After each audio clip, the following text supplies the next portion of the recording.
ओम शांति। मैं बीके राजेश्वरी उत्तराखंड से सभी आत्माओं का स्वागत करती हूँ।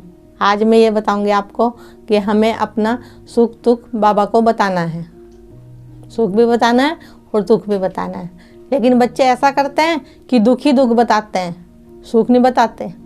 तो इसमें तो ये हो गया ना कि हम बीमार हैं या कोई हम पे कोई ऐसी परेशानी आ रखी है तो हम बाप को याद कर रहे हैं, तो इसमें तो स्वार्थ हो गया ना।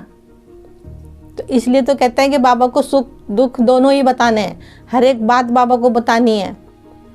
कोई काम करना है तो बाबा को बता के चलना है। कहीं जा रहे हैं तो बाबा को लेके साथ में चलना है। खाना खा रहे हैं तो बाबा को बुलाना है। अब लौकिक में ही देख लो, मम्मी पापा होते हैं तो कोई हमें दुख होता है तो हम उनको ही बताते हैं, और सुख होता है तो भी उन्हें ही बताते हैं, किसी और को तो नहीं बताते।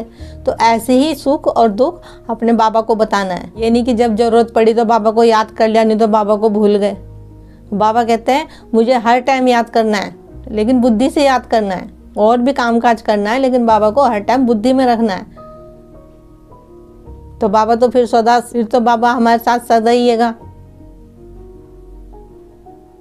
तो फिर बाबा को कोई बुलाने की ज़रूरत नहीं है। जब हम हर टाइम बाबा को अपनी बुद्धि में रखेंगे, अपनी यादों में, अपनी बातों में बाबा को रखेंगे, तो बाबा फिर हमारे साथ ही रहेगा। लेकिन बच्चे कहते हैं बाबा की याद हर टाइम ठहर नहीं पाती, बाबा बुद्धि में से निकल जाता है। खाना खाते हैं तो भूल जाते हैं, घर से निकल गए तो बाबा को साथ लेना भूल गए, खाना खा रहे तो बाबा को बुलाना भूल गए। ऐसी बहुत सी बातें हैं कि उस टाइम बुद्धि में नहीं आती, लेकिन जब वो काम हो जाता है उसके बाद बाबा याद आता है। लेकिन उसकी हमें धीरे धीरे प्रैक्टिस करनी पड़ेगी, आदत डालनी पड़ेगी। तो वो जब हम रोज़ प्रैक्टिस करेंगे बाबा को बुलाने की, मतलब जब खाना खा रहे हैं बाबा को याद करना है, बुलाना है, कहीं बाहर जा रहे हैं तो बाबा चलो मेरे साथ, ऐसे ऐसे करके छोटी छोटी सी बातें हैंगी जो अपने अंदर हमें धारण करनी हैगी। तो बाबा फिर हमारे साथ सदैव साथ है बाबा हमारे। तो बाबा को सुख में भी याद करना है, दुख में भी याद करना है।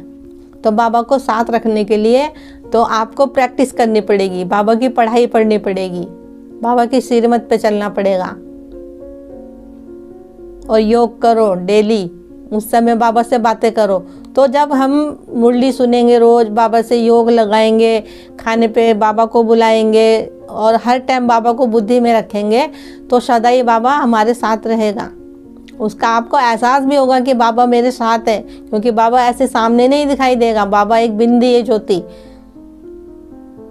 तो मैं आप सब भी के बहन भाइयों को यही कहना चाहती हूँ कि बाबा से खूब दिल से प्यार करना है, और अपने सुख में भी और अपने दुख में भी बाबा को हमेशा साथ रखना है। जैसे हम लौकिक में अपने मम्मी पापा के साथ रहते हैं ना, उनके बिना नहीं रह सकते, तो ऐसे वो बाप है हमारा। ना वो हमारे बिन रह सकता है, ना हम उसके बिन रह सकते हैं। अब बाबा को कोई याद करना कोई मुश्किल नहीं हैगा।